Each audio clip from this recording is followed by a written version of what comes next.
O primeiro-ministro israelense Benjamin Netanyahu diz que Israel pode atingir todos os sites nucleares do Irã, incluindo Fordow, sem a ajuda dos Estados Unidos. O presidente Trump fará o que for melhor para a América. Eu confio no julgamento dele. Ele é um amigo extraordinário, um grande líder mundial, um grande amigo de Israel e do povo judeu. E nós faremos o que precisamos fazer e estamos fazendo isso. Estamos comprometidos em destruir a ameaça nuclear, a ameaça de aniquilação nuclear contra Israel. Nós somos capazes de fazer isso. E nós, é claro, tomaremos nossa própria decisão. Mas alguns analistas militares dizem que a bomba americana quebra-bunker é a única coisa que tem chance de destruir Fordow, que acredita-se estar a mais de 60 metros de profundidade. A bomba só pode ser lançada por aviões americanos B-2 Stealth. General Keane, então, um funcionário da Casa Branca, disse à Fox News que a Força Aérea dos Estewa não tem dúvidas sobre a eficácia desse penetrador de ordens massivas. Eles também dizem que nenhuma opção foi descartada, incluindo armas nucleares táticas.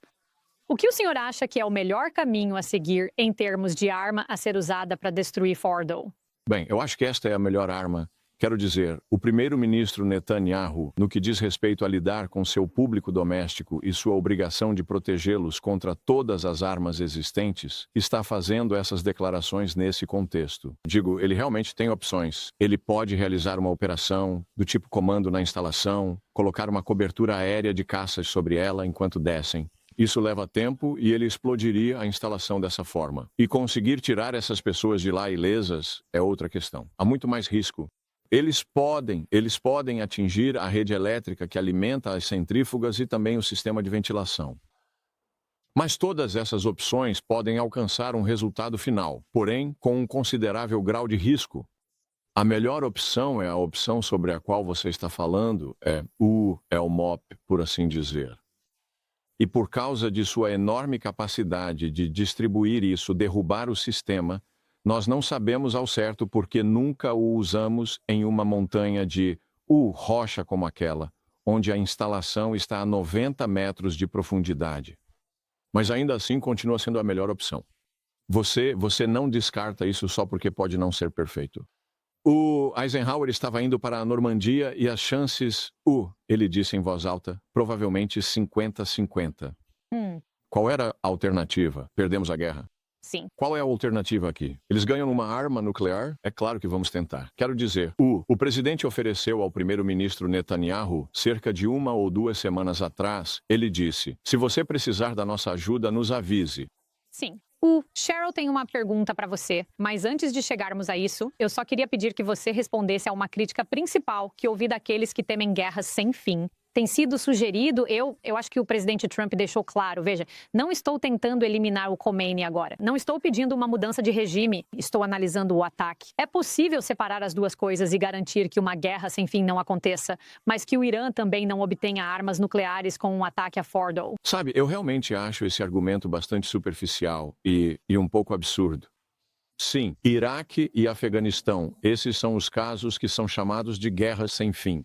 Foram escolhas entrar e derrubar um regime. Não vou reabrir a discussão sobre os motivos. Derrubar um regime, nos 2 casos, derrubá-los fisicamente, ocupar o país e reconstruí-lo para que possa sobreviver por conta própria. Isso se tornou, entre aspas, uma guerra sem fim ou uma guerra prolongada. O que temos na mesa aqui? Esta é a guerra de Israel contra o Irã. Eles não têm nenhuma intenção de colocar tropas terrestres no Irã, de decapitar fisicamente o regime ocupando o Irã. E certamente não temos nenhuma dessas opções na mesa. Tudo o que estamos fazendo é participar da guerra entre Irã e Israel. E queremos fazer uma coisa. Além de fornecer inteligência e logística, e muitas das munições que eles estão usando vieram de nós, eles querem que derrubemos um alvo para eles que eles não têm certeza de que podem destruir. Um alvo. E o que eu acho que a mensagem do presidente ao Ayatollah deveria ser é que pretendemos realizar esse ataque limitado na guerra de Israel. Não vamos entrar em guerra com você. Estamos apoiando nosso parceiro. No entanto, se você retaliar contra nós, então você terá a guerra dos Estados Unidos. E você sofrerá as consequências. E essa guerra será um ataque aéreo e marítimo contra ele. Não haveria intenção de entrar lá, invadir o país, mudar o regime e ocupá-lo. Isso está fora de questão. E devemos parar de falar que uma guerra sem fim será o resultado de um único ataque aéreo limitado. General, eu queria lhe perguntar sobre as capacidades militares de Israel. Há uma nova análise esta manhã do Wall Street Journal e ela fala sobre o peso na economia israelense e também sobre suas forças, por causa da quantidade de ataques que estão realizando contra o Irã neste momento. Esses mísseis interceptores que eles estão usando estão custando 200 milhões de dólares por dia para eles. Os reparos de edifícios que ainda estamos vendo devido aos danos, isso custa 400 milhões de dólares. E eles dizem que, em geral, os israelenses só têm cerca de 4 semanas, e isso representaria um impacto econômico de 12 bilhões de dólares para eles, além do fato de estarem consumindo essas armas e mísseis. Existe alguma forma de os Estados Unidos facilitarem uma ajuda nesse sentido? E também, outra questão é que você mencionou o Irã e os Houthis no início do programa. Queria te perguntar sobre isso porque o Departamento do Tesouro dos SSC acabou de sancionar várias organizações ligadas aos Houthis que estão mirando na receita do petróleo. Você sabe, a guerra moderna é muito cara. E você viu isso quando usamos nossos sistemas de armas, o quão caros eles são, e quando usamos, sabe, um sistema de armas de $1 milhão para derrubar um drone que custa $5 mil ou algo assim. Sabe, tem algo errado nessa equação. Mas a realidade é que Israel nunca passou por isso antes, sabe, desde a sua existência em 1948. Na cabeça deles, esta é definitivamente uma guerra prolongada. O exército deles é organizado em torno de uma força ativa pequena para lutar em algo que, não seria prolongado. Eles convocam a maioria da força que vem da reserva e o plano deles é, no máximo, 40 dias. Bem, veja onde estamos, e isso teve um impacto na sociedade deles de uma forma que nenhuma outra guerra anterior teve.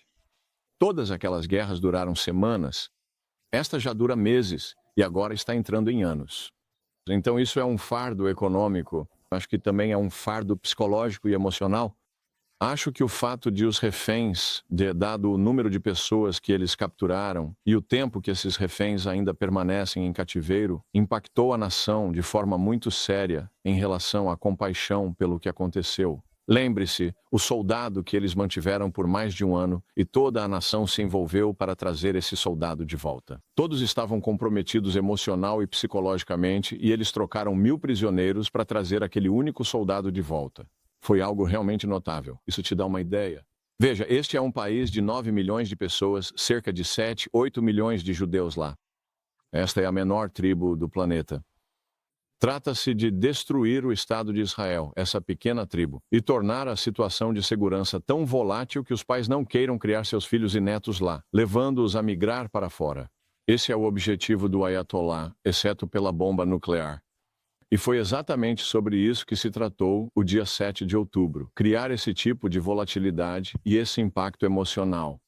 Então, sim, quanto mais tempo isso durar, maior será o fardo, tanto financeiro quanto emocional, para os israelenses lidarem com isso. Por isso, acho tão importante que o presidente dos Estados Unidos e outros aliados abracem os israelenses e deixem claro: estamos aqui por vocês. Vamos estar ao lado de vocês.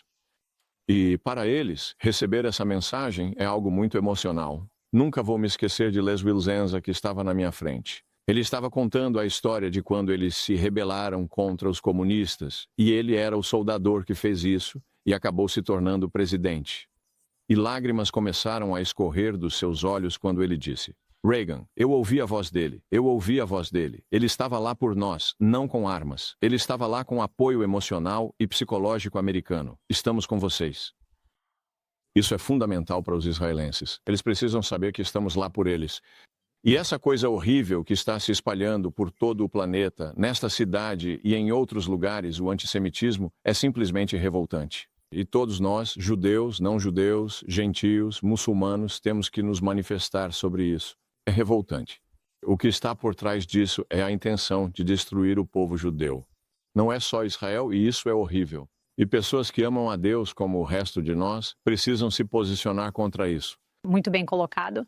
E se você não entende isso, basta procurar por Kfir Bibas, de 9 meses, seu caixão, que foi devolvido, Ariel Bibas, de 4 anos, sua mãe, Shiri, todos mortos, o marido, Yarden, sobrevivendo sem seus pequenos filhos ao seu lado.